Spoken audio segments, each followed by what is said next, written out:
بہترین عمل ہے تو وہ عمل ہے کہ جس میں انسان کسی دوسرے مومن کو خوشی پہنچانے کے لیے کوئی کام کرے. یہ ہمارے امام حسین فرما رہے ہیں. اور پھر مولا فرماتے ہیں کہ دیکھو میں نے اس بات کا تجربہ بھی کیا ہے. اور وہ تجربہ کیا تھا؟ فرماتے ہیں کہ میں نے ایک مرتبہ رستے سے گزرتے ہوئے ایک غلام کو دیکھا اور میں نے اس غلام کو ایک عجیب کام میں مشغول پایا. وہ عجیب کام کیا تھا؟ وہ عجیب کام یہ تھا کہ میں نے اس غلام کو دیکھا کہ کتے کو روٹی توڑ توڑ کے کھلا رہا ہے. مولا فرماتے میں رکا اور میں نے اسے سوال کیا کہ کتے کو روٹی کھلا کر تجھے کیا حاصل ہو رہا ہے؟ کہنے لگا مولا کو جانتا ہے. کہنے لگا مولا میں اس کتے کو روٹی کھلا کر خوشی محسوس کر رہا ہوں. مجھے ایسا لگ رہا ہے کہ میں نے کسی جانور کے لیے تو کھانا فراہم کیا. اچھا تو پھر کہا اس عمل سے چونکہ میرے غم میں کمی ہو رہی ہے اس وجہ سے اس عمل کو میں انجام دے رہا ہوں. مولا نے کہا تیرا غم کیا ہے؟ اب مولا یہ تو دیکھ رہے ہیں کہ یہ بندہ اپنی ذہن کو فریش کرنے کے لیے تازگی کو حاصل کرنے کے لیے کام کرتا ہوا نظر آ رہا ہے. اب مولا نے پوچھا تیرا غم کیا ہے؟ کہا غم یہ ہے کہ میں ایک یہودی کے پاس بولا ہوں اور میری خواہش یہ ہے کہ اس یہودی کے پاس سے کوئی ایسا بندہ آئے جو مجھے آزاد کروا دے. مولا فرماتے ہیں کہ میں 200 دینار لے کر اس یہودی کے پاس گیا اور میں نے کہا کہ اس غلام کو آزاد کر دے. غلام مسلمان تھا. اب جب یہودی نے دیکھا کہ سید الشہداء آئے ہوئے میرے پاس، کائنات کے شہنشاہ کی اولاد آئی ہوئی ہے، ایک مرتبہ اس نے امام حسین کو کہا کہ میں نے اس غلام کو آزاد کیا. غلام کو آزاد کیا، آپ پر ایمان لایا. جب اس کو ایمان لاتے ہوئے دیکھا تو پھر اس کے بعد اس کی بیوی نے بھی کلمہ پڑھا. اور یہ دیکھیے ایمان کا پیغام کہ دیکھو اگر تم کسی مومن کو خوشی پہنچانے کے لیے، فرحت بخشنے کے لیے ایک قدم آگے بڑھو گے، پروردگار عالم بہت ساری مشکلات کو تمہاری حل کر دیا کرے گا. تمہارا کوئی نقصان بھی ہوتا ہوا نظر نہیں آئے گا. ایک مرتبہ درود پڑھتے ہوئے آگے آگے تشریف لائیں تاکہ پیچھے آنے والے مومنین کو دشواری نہ ہو. اللہم صلی علی محمد و آل محمد. اللہم صلی علی محمد و آل محمد. اللہم صلی علی محمد و آل محمد. تو یہ معصومین کا ایک طریقہ کار ہے کہ اس طریقے سے پیغام کو پہنچایا جائے کہ مقصد بھی پورا ہوتا ہوا نظر آئے اور یہ پیغام بھی مل جائے کہ اہل بیت کی زندگی میں بھی یہ چیزیں موجود تھیں. تو یہ امام حسین کا پیغام تھا. رسول خدا کی زندگی میں جا کر دیکھیے، رسول خدا بھی اسی قسم کا پیغام دوسرے انداز میں دیتے ہوئے نظر آ رہے ہیں. ماجرا کیا ہے؟ ماجرا یہ ہے کہ رسول اکرم کی خدمت میں ایک بڑھیا آتی ہے اور کچھ باتیں کرتی ہے. باتیں کرنے کے بعد ایک عنوان نکل آتا ہے کہ جنت میں کون کون جائے گا. رسول اکرم باتیں کر رہے ہیں.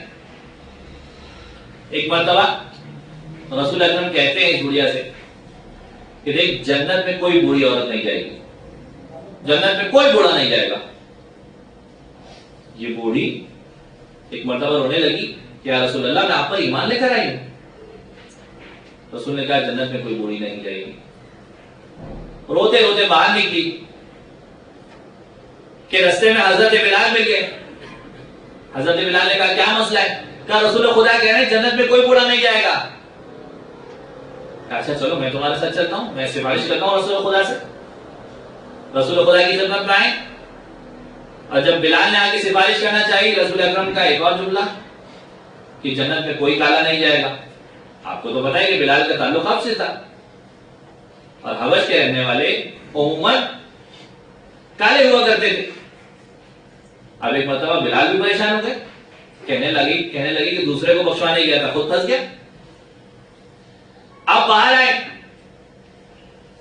اور دونوں کے چہروں پر ایسا لگتا ہے کہ غم کے آثار ہیں، پریشانی کے آثار ہیں. کہ مولا کائنات سے ملاقات ہوتی اور مولا کائنات کہتے ہیں چلو میں تمہارے ساتھ رسول خدا کی خدمت میں آتا ہوں. اور جب مولا کائنات آتے ہیں اور کہا یا رسول اللہ کوئی بوڑھا نہیں جائے گا, کوئی کالا نہیں جائے گا, تو جائے گا کون؟ اور اس وقت رسول اس بات کو واضح کرتے ہوئے نظر آ رہے ہیں, امت کو پیغام دیتے ہوئے نظر آ رہے ہیں کہ یاد رکھو جنت میں کوئی بوڑھا نہیں جائے گا سے مراد یہ ہے کہ ہر بوڑھے کو پہلے جوان بنایا جائے گا پھر جنت میں بھیجا جائے گا. کوئی کالا جنت میں نہیں جائے گا سے مراد یہ ہے کہ اسے پہلے گورا بنایا جائے گا پھر جنت میں بھیجا جائے گا.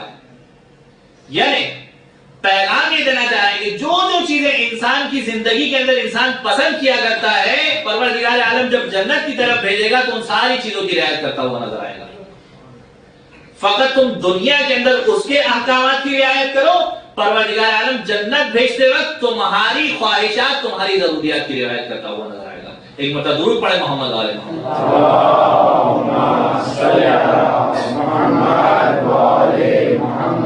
تو یہ معصومین کا طریقہ ہے.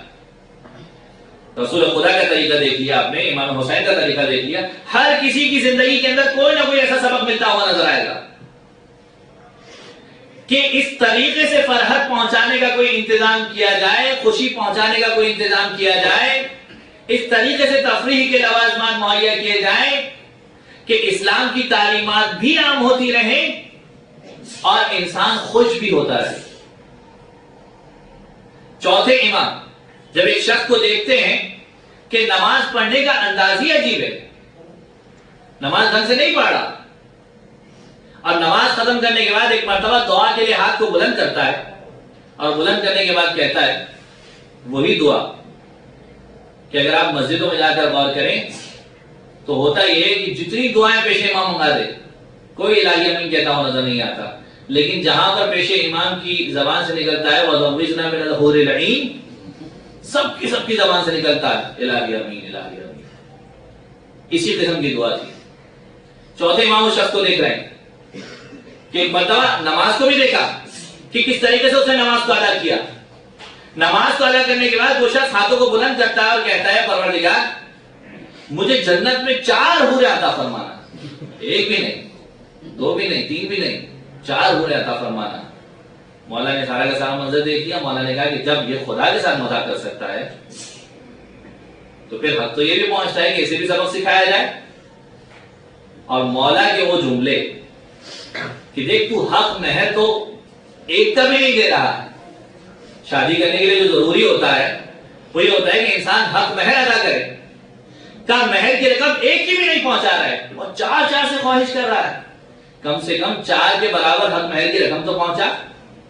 یعنی اپنی عبادت کو اس قابل تو بنا کہ وہ عبادت اس مہر کی رقم کے برابر ہو سکے کہ جو وہاں پر تیرے کام آ سکے. تو یہ معصومین کا طریقہ ہے کہ فرحت کے لوازمات, خوشی کے لوازمات بھی مہیا کر رہے ہیں اور ساتھ ساتھ پیغام بھی پہنچاتے ہوئے نظر آ رہے ہیں کہ دیکھو ہمارا طریقہ یہ ہے کہ ہم تعلیمات کو بھی عام کیا کرتے ہیں اور لوگوں تک اپنے مقصد کو بھی واضح کر دیا کرتے ہیں. ایک مرتبہ درود پڑھیں محمد والے محمد.